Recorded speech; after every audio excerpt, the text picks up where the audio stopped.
I want to begin by getting your initial responses to seeing the film after 20 years. And, it's so influential still to so many kind of people and audiences now.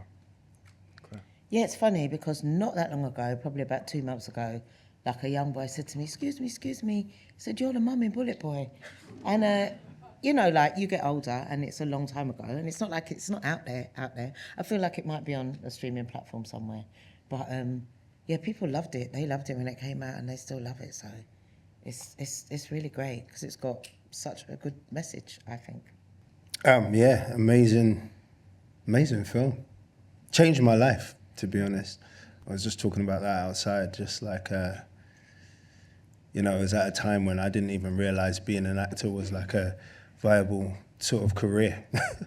And I was just coming off the back of a lot of negativity in music. I think it was like the cancellation of that time for me.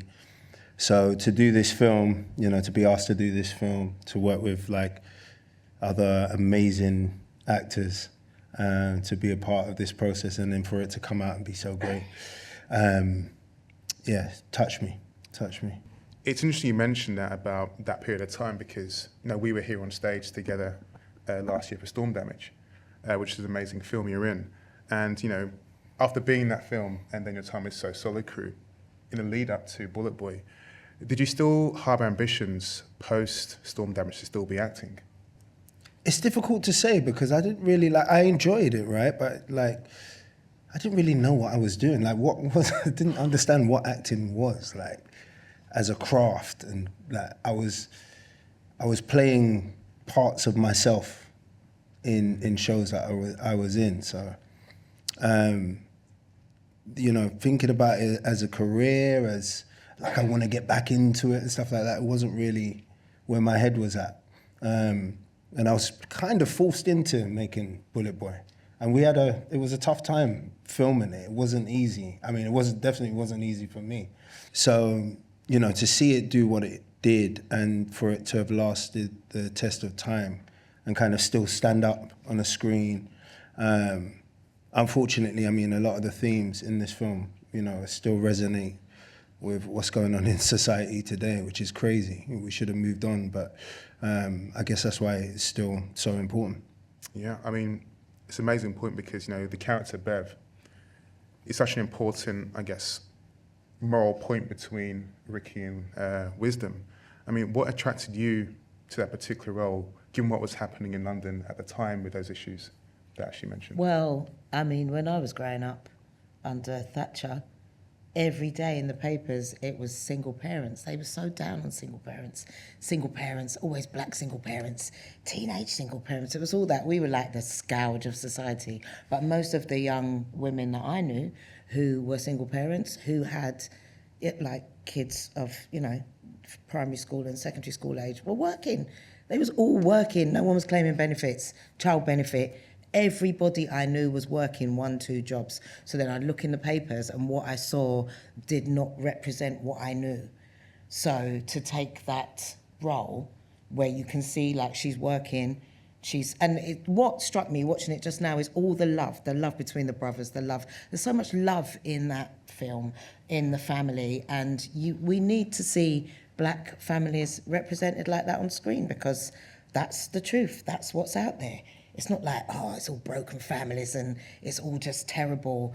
Obviously things go wrong and obviously kids get into trouble, but, a single parent family is still a family. It's a whole family.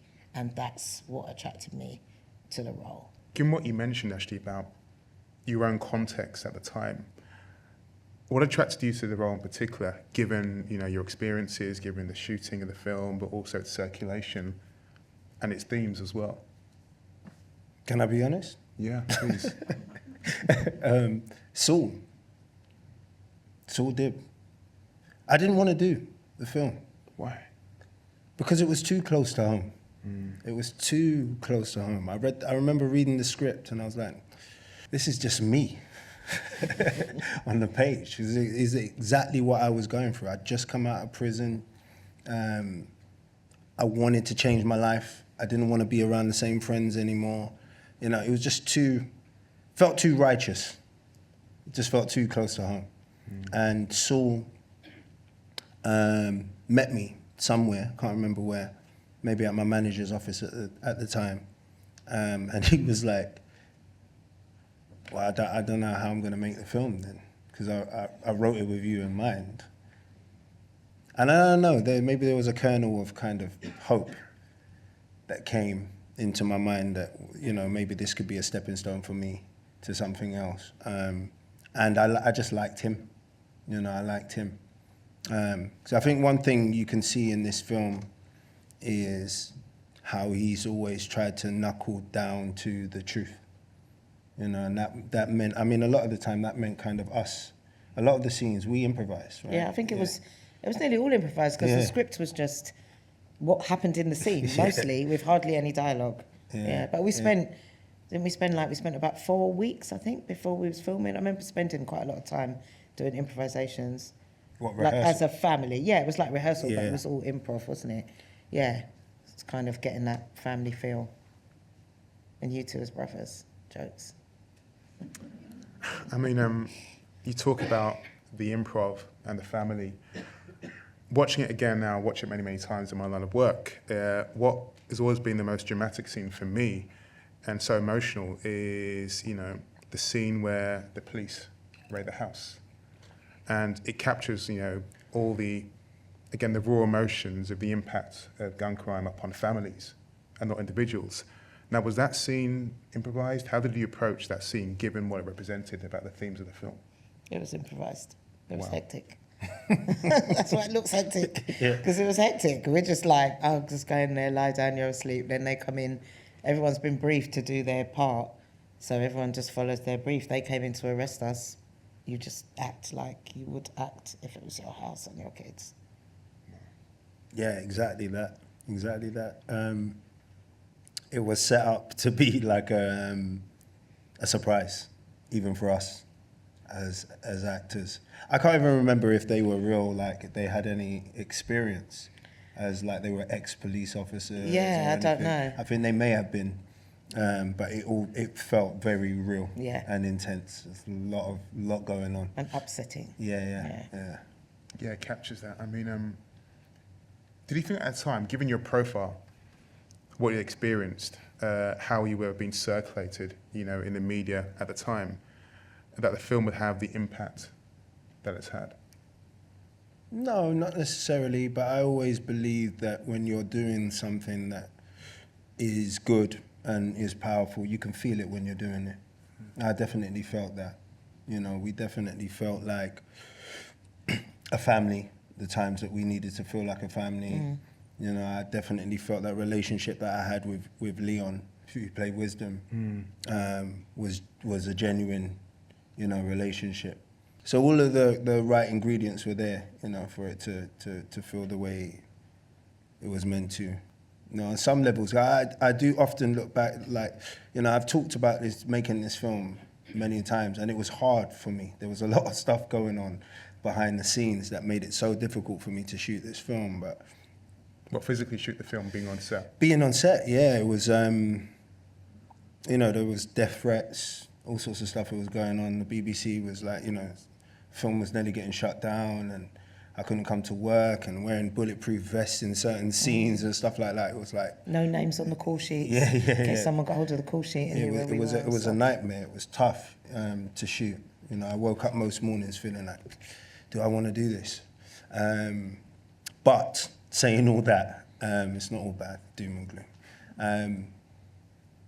I loved the process of making the film, you know, and I love what we achieved together. But there's no way you could have understood how long it would last, how influential it would be for the scene. I guess if you're thinking about all that stuff whilst you're trying to make it, I don't think it would come out that way, you know. I mean, it's true to me, I think many people as well, that film led to the birth of a genre. You know, describe it as the British urban genre or beyond as well, but I don't think without that you wouldn't have a Top Boy or the other things as well that come from it. Now, Don't forget we had Babylon. we had Babylon as well beforehand and Burning Illusion, other things as well. But was there a concern that for both of you in the roles you played, you become typecast in the injury because of the success of Bullet Boy, but also what it represented in terms of the thematics? I think at the time, I think the industry's changed drastically now. I'm not saying everything's all roses, but it has changed dramatically. But at the time, I was playing a lot of South London mums, that's all I can say. And do you know what I mean? And I'd be like, oh man, like, you know, and it's okay playing that. But I think with Bev, there was more, it seemed like there was more substance. She was like, it was all of their story. So it was much more, it was deeper in a way. But yeah, I mean, there's always I think there always was back in the day, the fear that you were going to get typecast. But I don't know if it's to do with getting older or to do with diversity initiatives or whatever. But I just think it's just to do with people realising that if you're going to tell stories in this world, you've got to tell everyone's story. You can't just keep telling the same old stories with the same old people, because the world's changing. And if you want successes and you want innovation, then, you know, you've got to reflect the world and the country that we live in as it is. So, yeah, things have changed a lot, but I don't know about you at the time, if that's what followed for you. Yeah, pretty much, you know. I mean, sometimes I brought it on myself, to be honest, because there was choices. I mean, there wasn't choices for me to play different roles, but there was choices for me to take the role or not that was in front of me. And I guess at some point I made a conscious decision to not take the roles anymore and wait, you know, which was difficult as well. But you didn't, I mean, look, your intention is to do your best job, the best job that you can. And when you do that, there is a possibility that, you know, people are going to want you to do it again somewhere else. I guess what we're seeing now is that the understanding that there are different, so I guess what was happening then was like, all right, there was people had accepted that there are black people, right? So we should represent them on screen. But what they wouldn't accept was there was different types of black people. So what you tend to see was like the same, do you know what I mean?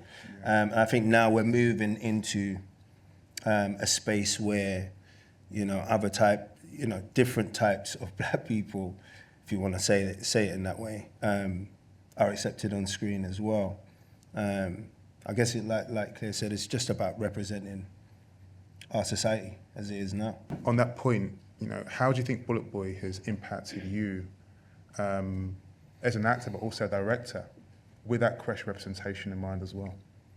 I mean, it's influenced me in the sense that, you know, I'm making a film now. Hi, guys. Hi. And in the back of my mind, I'm always trying to get back to that somehow, you know? It's always like a little seed in the back of my mind of like, how do I make this feel like Bullet Boy felt? Because I think what Saul captured is amazing. I think it's one of the hardest things to do because it's a combination of, you know, magic, great actors, knowing and not knowing. You know, there's all different elements in there that are really hard to bottle and kind of find in a space. And with everything I do, I'm always trying to find that sort of truth, that sort of authenticity. So it's influenced me a lot. You know, it's my first experience of making a film, you know, and it will always be really close to my heart.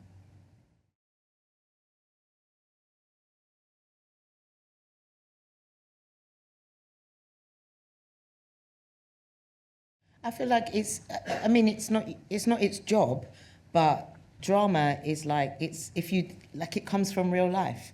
So it's not its job, but it's its job to portray it for everyone. So when you have stories about, like this story, for instance, to me, when I watched it the first time, I was so glad for like my sons and for all the boys that I knew, because there are so many elements. Like, it's about one boy's choices. It's about the choices that he makes. It's also about like the cheapness of life when life should be held dear. It's so sometimes like you can try and talk to your sons and tell them, oh, this is what you should do and this is how you should walk and make sure you don't carry a weapon and all of that. But all of that's in there. And it's in a way that young people can relate to it because it's told from a young man's point of view. So it's very, very important that stories like that are told.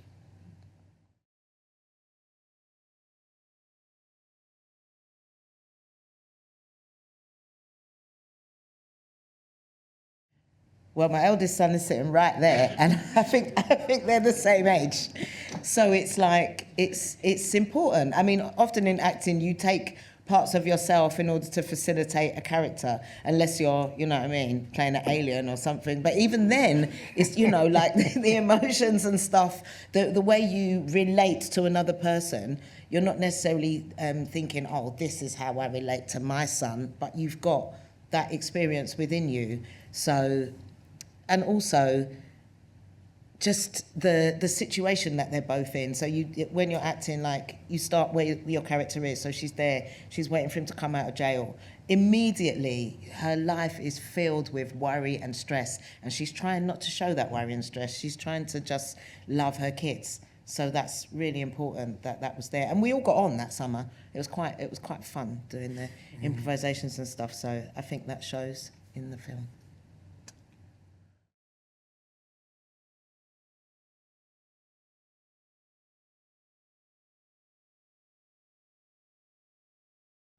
Yeah, you're right. I mean, you fall into it. You know, you have to fall into it, especially in those kind of situations where it's kind of an improvised based piece. It is all about your relationship, how connected you are to the other person.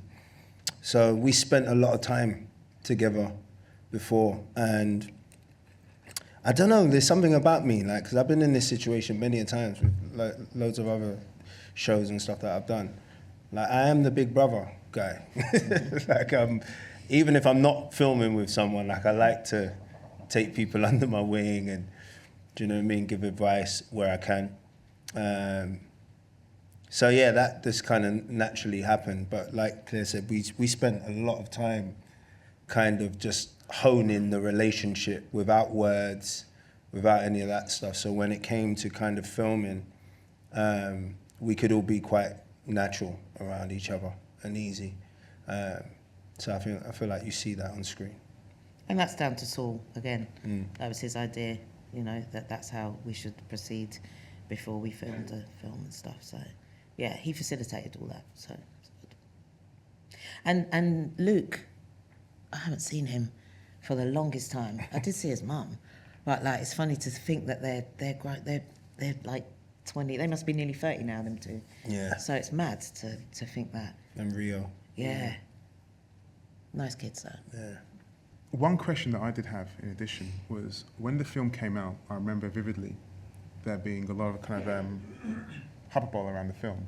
Is it good representation, bad representation? Is it stereotypical? Is it positive? Is it kind of giving us an insight into a particular experience? What was your reaction to the way that the film was, I guess, circulating at the time in the media? I do remember that before it was released, and they were talking about what they were going to call it. And when they said Bullet Boy, I was like, oh my God, why are you calling it that? Like, seriously, like, because even lots of people there were so many people that hadn't seen the film after it came out that were anti. They were so anti, oh, it's just a film about black boys and guns. And it's so not. I mean, that is an element of it, but it's about like life choices and situations and families. It's about so much more than that. That it was a shame that that a lot of the media picked up on that. But there were some really positive things as well. I remember the Evening Standard to me was like quite a right-wing paper, and the Evening Standard was so pro, and the film critic, and he just loved it. Derek Malcolm. Is that his name? Can't remember. Anyway, he loved it and he was just bigging it up. Good, and there was, I know, Your I memory think is that was his amazing. name. But yeah, there was so much like good stuff that came from it, from quarters where you were just like, oh, they loved it. That's amazing. But I think a lot of the negative stuff was because people had heard what it was about and they were like, nah, you shouldn't be making that film. But then what film were you supposed to make? Like black boys skipping around South East London, I don't know, playing hockey. I mean, that's a film, but, do you know, it's not real. Ashley? I agree. Got nothing more to add. I mean, I truly don't completely remember like what was going on. I remember it kind of having the effect that adolescence did on a smaller scale though, because it was like people were watching it in school. I think, you know, became like a part of like coursework in sixth form and stuff. It definitely did in my school. People were doing papers on it and stuff. So, you know, it's such a bonus to have something that you go out to entertain people, to put bums on seats, to make people happy and give them something to watch. But when that can also turn into something that is educating people and creating conversation, yeah, very proud of that. Very, very proud. I think a good time to, and I'm getting the signal now, to wrap up, so we do have to kind of conclude. But please join me in thanking both Claire and Ashley for wonderful. Thanks for watching.